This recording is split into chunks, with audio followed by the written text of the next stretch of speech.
It began with a single accusation, delivered in the halls of power, aimed squarely at a man who once held the highest office in the land. When Senator Elizabeth Warren publicly challenged Bill Clinton's silence on Louisiana's disaster crisis, the world expected him to dodge, to deflect, to shrink behind his legacy. But with just one sentence, Clinton didn't just respond, he changed the conversation. The Senate chambers simmered with quiet tension, the kind that builds not from shouting, but from precision. Among the polished desks and gilded walls sat former President Bill Clinton, now returned to public life in a senatorial role few thought he'd ever take. He was older, yes, softer around the edges, but his eyes still carried the weight and calculation of a man who'd once governed the free world. Today's debate was about disaster relief, but Clinton knew the topic was only a stage. And soon enough, the spotlight turned. A chair scraped loudly. Senator Elizabeth Warren stood. "Senator Clinton," she began sharply, "why have you remained silent while people in Louisiana suffer from contaminated water, crumbling infrastructure, and broken promises?" The chamber froze. She slammed a thick file onto her desk. "You speak of legacy, but when your constituents cried for help, you said nothing. Was your silence bought, or just convenient?" The air turned electric. Reporters leaned forward. The press gallery stirred. This wasn't a policy debate. It was an ambush. But Clinton didn't react. Not yet. Warren pressed on.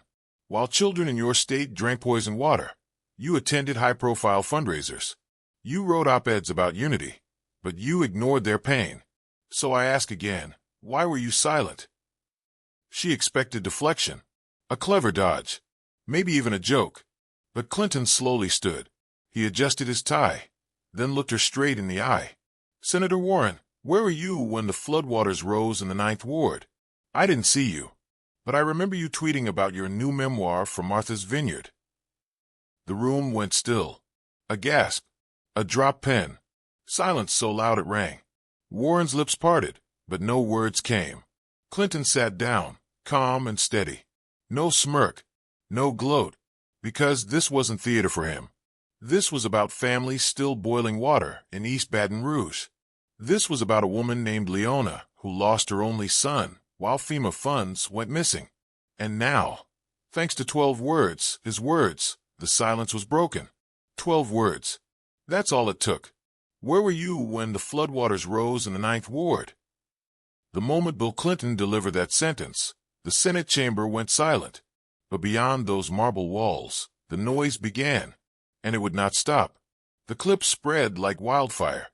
News anchors replayed it with hushed tones usually reserved for breaking national security events. Social media exploded. Hashtag Clinton Challenge, hashtag Ninth Ward Truth, and hashtag Where Were You All trended within hours. Some called it a political masterstroke. Others called it a reckoning.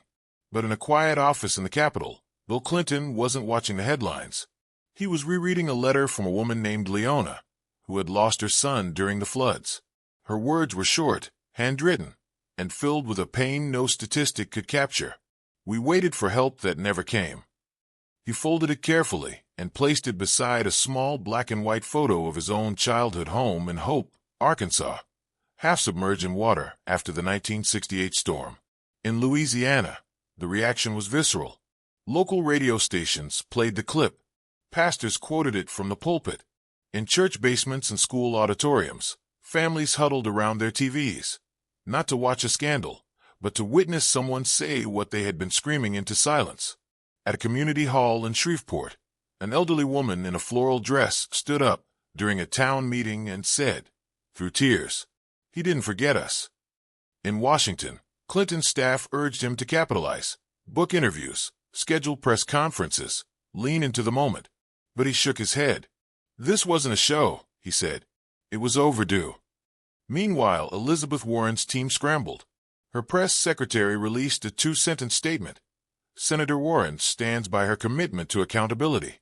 She looks forward to continuing the work. But the words felt like air, especially when journalists uncovered photos of Warren attending a private fundraiser in Georgetown during the height of the Louisiana floods. One photo in particular, a wine glass in hand, smiling beside a donor, made its way into the news cycle. It didn't need a caption. The country drew its own. And Clinton. He returned to his desk, opened a thin manila file labeled Federal Relief Audit, and began reading. Not to build a case against anyone, but to make sure Leona's voice would not be the last to be heard. He had said 12 words, but now the nation wanted more. Bill Clinton was never one to act without knowing the terrain. He'd spent his life navigating storms, political, personal, historical. But this one wasn't about salvaging reputation. It was about pulling truth from floodwaters for people who had already lost too much. Back in his office, the manila folder sat on his desk like a verdict, waiting to be read. Inside, Clara, his longtime aide, had placed a slim but devastating file. Documents obtained through a quiet whistleblower. Confirmed. Verified. Unavoidable.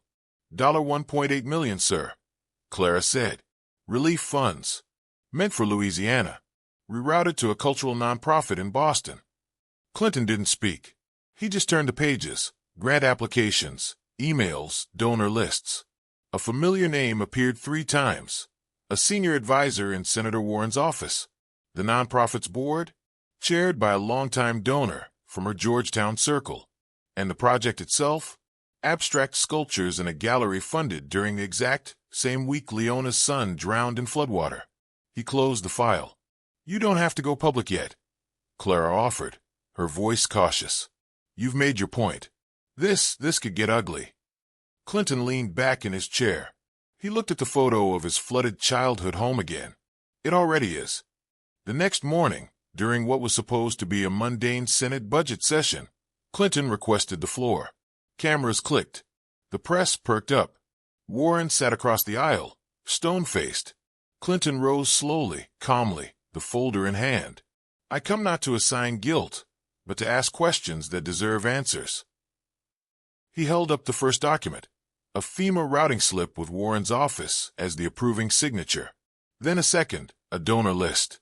Then a third, an internal memo from the nonprofit requesting expedited funds, dated during the flood crisis. This is not a partisan attack. This is about people. Real people. He paused. Like a woman who wrote me about burying her child, while our government funded sculptures in a city that stayed dry. The room went still. Warren stood. Her voice was sharp, but defensive. Those funds moved through legal, discretionary channels. I had no direct involvement in their reallocation. Clinton nodded, then quietly placed a printed email on the desk in front of her. Her signature. Her initials. Her awareness. She didn't speak again. Reporters in the gallery raced for the exits. The country would hear about this by noon. But in that room, what mattered wasn't the politics. It was the silence. And in that silence, something shifted. Not just in the chamber, but in the narrative. Bill Clinton wasn't trying to destroy a rival. He was trying to defend a truth no one else seemed willing to carry. And he had just started. By the time the evening news aired, Bill Clinton's words weren't just headlines. They were fuel. Across America, people gathered not around cable panels, but around grainy live streams, blog clips, local radio. And what they saw wasn't a senator tearing down a rival. They saw something rare. A former president doing what few politicians dared, naming names, holding receipts, and refusing to play it safe. In Louisiana, the outrage became organized. The voices of the flood movement, started by a few grieving families in Baton Rouge, had swelled into a statewide groundswell. They wore T-shirts that read, 1.8 million reasons to ask why. They chanted, "We drowned." They drank wine. And they weren't alone. From Detroit to rural Alabama, families dealing with the aftermath of neglected disasters began posting photos, flooded basements, destroyed homes, expired FEMA letters. One woman in Arkansas held a sign on her porch that read, Clinton asked. Now we demand answers. Back in Washington, Senator Warren's office was in full damage control mode. Her aides drafted press responses, citing bureaucratic processes and policy loopholes. But the media had found the paper trail. The donor's nonprofit, the redirect, the signatures, and a fundraising photo. Her smiling in Georgetown during the peak of the crisis kept surfacing on every news channel. The silence surrounding her grew louder. In contrast, Clinton vanished from cameras, not from the work. He declined interviews. He skipped the talk shows. Instead, he boarded a late-night flight to Lake Charles, Louisiana. No entourage. No press pool. Just him, Clara, and a duffel bag. He met with families in a fire-damaged school gym. He listened to fishermen who lost their boats. A teenage girl showed him the bottled water she still had to use to brush her teeth. He said little, took no notes. But when one mother asked if he was going to go back to D.C. and talk like the rest, Clinton simply replied, "No, ma'am. I came here to listen. The talking already happened. Now comes the doing." A local journalist captured the moment. No lights. No stage. Just Bill Clinton, sitting on a plastic chair, eye to eye with survivors. The photo went viral. At the Capitol, the contrast was glaring. Warren, once fiery and commanding, now avoided the Senate floor. Her voice, once the sharpest in budget debates, was absent. And while her team begged her to push back, release a video, challenge Clinton's claims, she stayed silent. Because for once, there was no comeback strong enough to erase the image of a grieving mother or a little girl brushing her teeth with bottled water. Bill Clinton hadn't just shifted a narrative. He'd built a bridge back to the people. The headlines called it a political earthquake. But Bill Clinton knew better. It wasn't politics. It was pain. And it had been waiting too long to be heard. In the weeks following the Senate revelations, a quiet revolution spread, not orchestrated by PACs or pundits, but by the people. In Louisiana, in Tennessee, in forgotten corners of America, where storms came but help never did, a question echoed through living rooms and school cafeterias. Where were they when we needed them? Clinton never answered it with another speech. He answered by showing up. No cameras. No tie. No sound bites. He stood in the mud of a collapsed levee with local engineers. He sat with teachers in a cafeteria still using bottled water. He met Leona, the woman who had written to him about her drowned son. She didn't say much, just handed him a photo, eyes wet. He took her hand in both of his and said nothing. But everything was understood. Meanwhile, in Washington, the fallout deepened. The Senate Ethics Committee launched a formal inquiry into disaster fund misallocations. The nonprofit in Massachusetts was subpoenaed. Warren was stripped of committee leadership roles. Her team's silence turned to legal consultation. In a hastily arranged press conference, Warren finally faced reporters. Her voice, once fiery, was flat. "I believe the funding was appropriate. I now recognize I was wrong. I allowed systems I should have questioned to continue. And for that, I take responsibility." When asked if she had anything to say to Senator Clinton, she paused. "I don't agree with his politics," she said, "but I respect his courage." The comment surprised many. It humbled more. But Clinton wasn't watching. He was back in Hope, Arkansas, sitting on the porch of his boyhood home, now a historical marker. The old photo of it underwater in 1968 lay beside him. Clara joined him quietly, holding a stack of mail. "You're getting letters from all over," she said. "Teachers, nurses, firefighters." One girl drew a picture. "Lily. You met her in Lake Charles." He unfolded the drawing. Crayon lines. Clinton standing with his sleeves rolled up, surrounded by smiling families. At the top, her handwriting. "You spoke when no one else would." His throat tightened. He placed it on the table next to Leona's photo, next to the FEMA file, next to the silence that once defined a nation that had stopped listening. Not anymore. That night, in a televised address, not political, but personal, Clinton sat at his desk in his Senate office and spoke directly to the American people.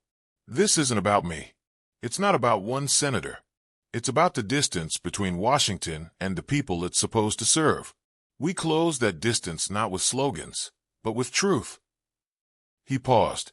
"If that truth shakes the walls of this place, let them shake." The broadcast ended without fanfare. But across America, lights stayed on in living rooms, just a little longer. Parents hugged their kids a little tighter. Veterans nodded.